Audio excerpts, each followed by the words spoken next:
Cerita ni datang dari satu kampung terpencil di kawasan pedalaman, Perak.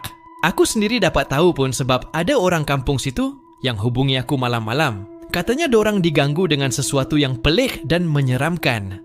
Aku, Ustaz Rahim, bukanlah alim sangat, tapi dengan ilmu agama yang aku ada, dah jadi kebiasaan. Orang kampung minta aku bantu kalau ada benda pelik-pelik yang melibatkan makhluk halus ni.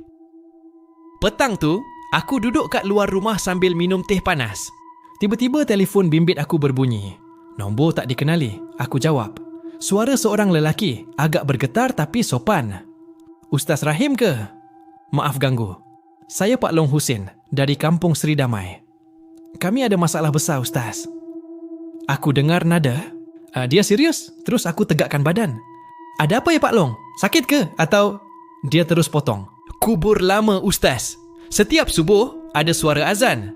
Tapi bukan dari masjid. Dari kubur lama. Suara tu, Ustaz, seram.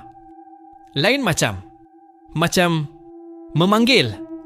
Aku senyap beberapa saat. Badan aku terus rasa meremang. Dulu masa aku belajar di pondok, aku pernah dengar pasal gangguan macam ni. Tapi tak sangka kali ni aku sendiri yang bakal berdepan. Ada orang kampung yang diganggu ke? Pak Long jawab perlahan.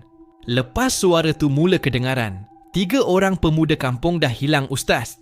Seorang tu, Hadi, ada cakap malam sebelum dia hilang. Dia mimpi seseorang berpakaian putih, suruh dia pergi ke tanah perkuburan subuh. Esoknya, dia tak balik.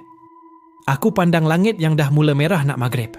Hati aku kuat cakap, benda ni bukan biasa-biasa. InsyaAllah Pak Long, saya datang esok pagi.